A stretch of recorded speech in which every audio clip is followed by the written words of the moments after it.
Speaking of Jen DiGiacomo, on her post for this week, Anonymous commented, warning flags go off, Anonymous.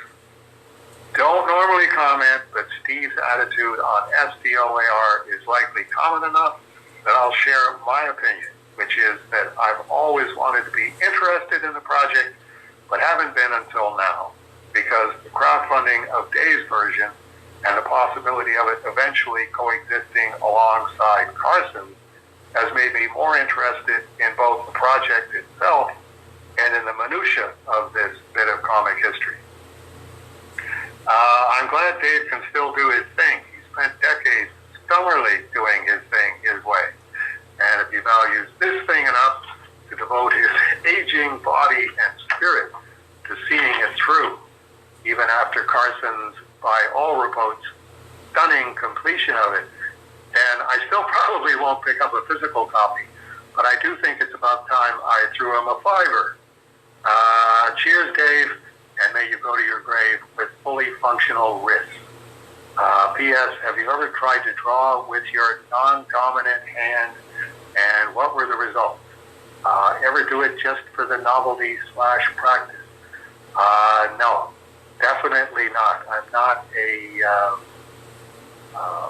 I'm so focused on trying to make my one hand with aptitude for that do what it is that I wanted to do much deeper into the page than I'm naturally inclined to do.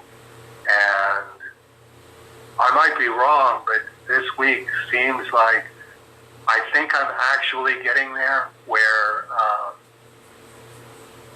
under the magnification of the magnifier lamp and in neat space, this is really sharpening up. This is as sharp as I always wanted my work to be all the way along, and why I'm so hypnotized by the photorealists, particularly Primo Stan Drake, Primo L. Williamson, Primo Neil Adams. It's just so sharp. I've got to be able to force my hand to do that. I just have to figure out how it is that you get that sharp. And I've been there before, but because I wasn't doing it constantly, I have to relearn it each time. And sometimes I relearn it, and sometimes it's like, no, it's just too fuzzy. It's really good Dave Sim, but it's not top of Mount Everest photorealist chops, which is my whole purpose with it. So I'm being cautiously optimistic that I will improve, and it's just a matter of, well, as you say, does the body hold up? Does the spirit hold up? Do the eyes hold up sufficiently to be able to do this? I would suggest that at the very least, in terms of, as you say, the possibility of it eventually coexisting alongside Carson has made me more interested in both the project itself and the minutia of this bit of comic history. I think that's you're in the right spot if you're watching Jen's SDOAR 2023, because that's what you will be seeing. I think it's actually a big plus that the way she set it up, where you unlock the page, everybody putting their oar in the water and pulling in the same direction. Okay, we've unlocked another page, and particularly at the point that it's at now, around page 310, 311, 312, there's a bunch of hairpin turns there that hasn't been part of Strange Death of Alex Raymond. and was central to how I'm going to explain what I'm trying to explain here. Basically, the nature of reality and how reality works. If you've read Strange Death of Alex Raymond, and you've read through the end of Carson's version, and you're reading all of the pages on Strange Death of Alex Raymond 2023 GoFundMe, you got a lot of really interesting experiences ahead. I'm not going to spoil anything, but when I go through the mock-ups, which are all sitting on my coffee table, because I go, okay, I have to look something up here, and when was it that I was talking about the Leo Frank case? What page was that on? Because I want to refer to that in the part that I'm working on now. I have to force myself back out of going, oh yeah, I forgot that part. Oh yeah, I forgot this part. And suddenly it's like, okay, it's 5 pages later. No, you found what you were looking for, Grandpa. Get back to actually working on the book. You got to go back to page 562, page 270, page 311. Isn't doing anything for the forward momentum and getting this book done. So thanks for the good wishes. And yes, anytime you want to throw me a $5, I'm sitting right here. We got no shortage of places where you can make sure that Aardvark now gets a $5 to keep this whole thing rolling merrily along. Right. And then Manly Matt Dow, I know that guy, wants to know, what was the deal with Lord Rodney in High Society?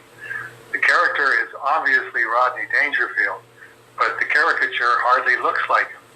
Why not? Was it an artistic decision, or was that level of Mort Drucker's style beyond High Society era days? It was partly beyond the capacity of Internet of Things Google image.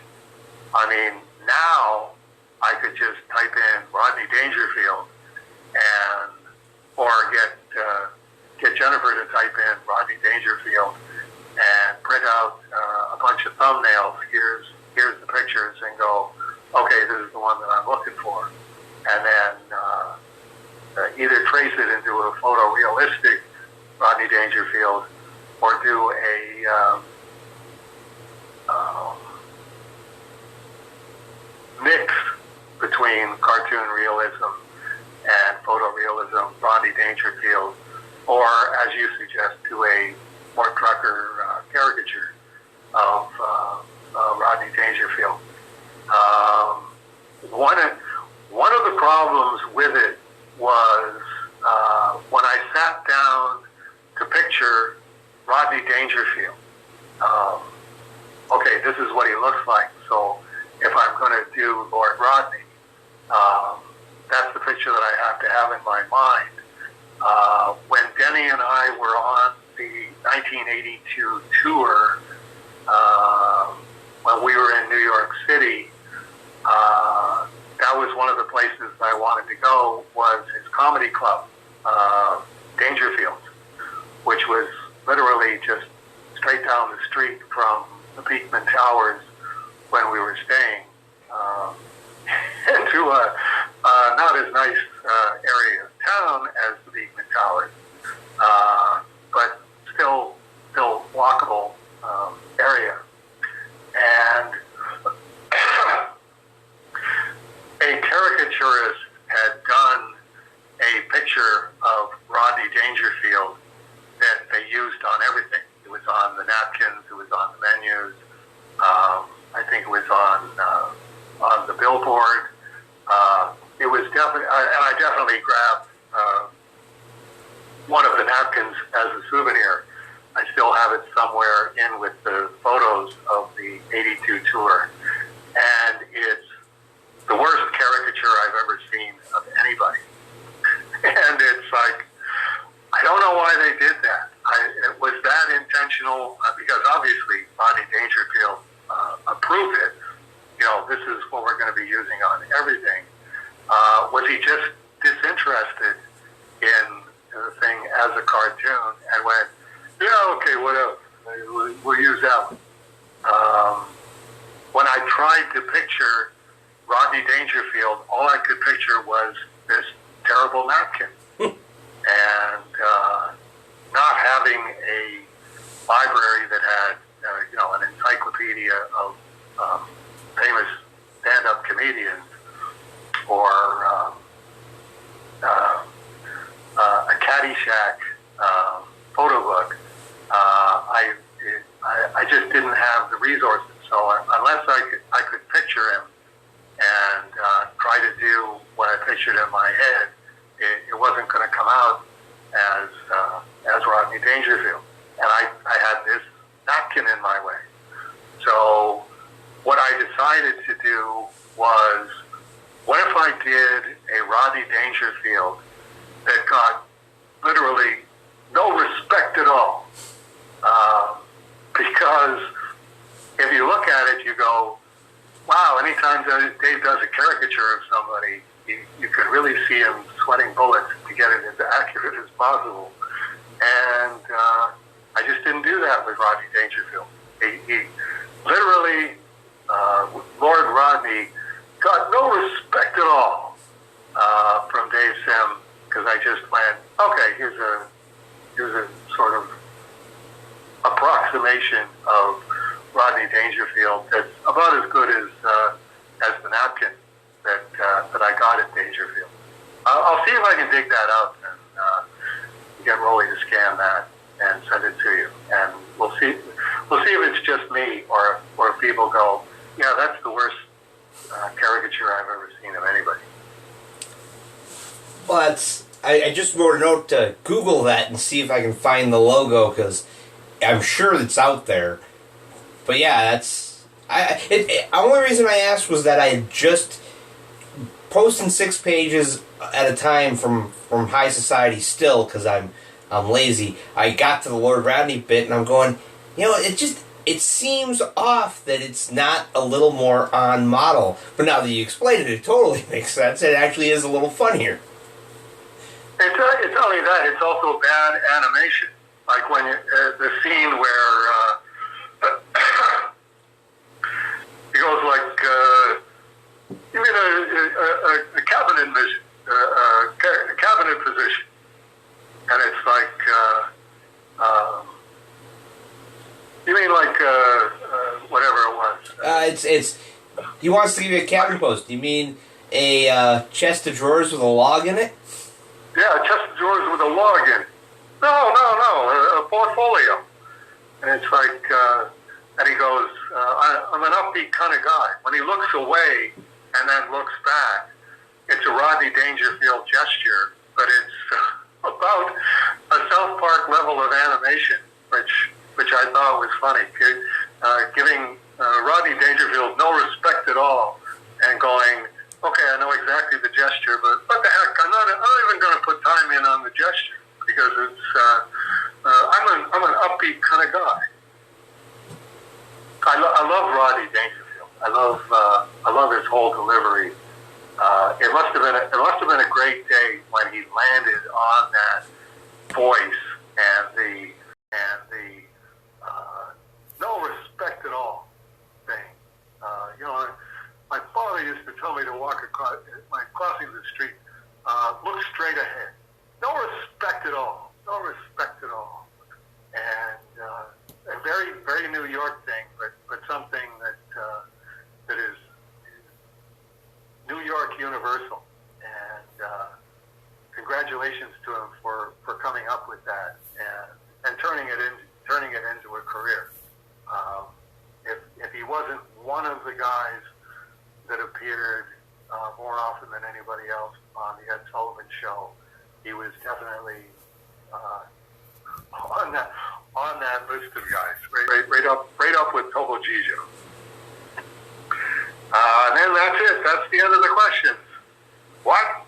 I said practically an avalanche, as in almost, but not quite an avalanche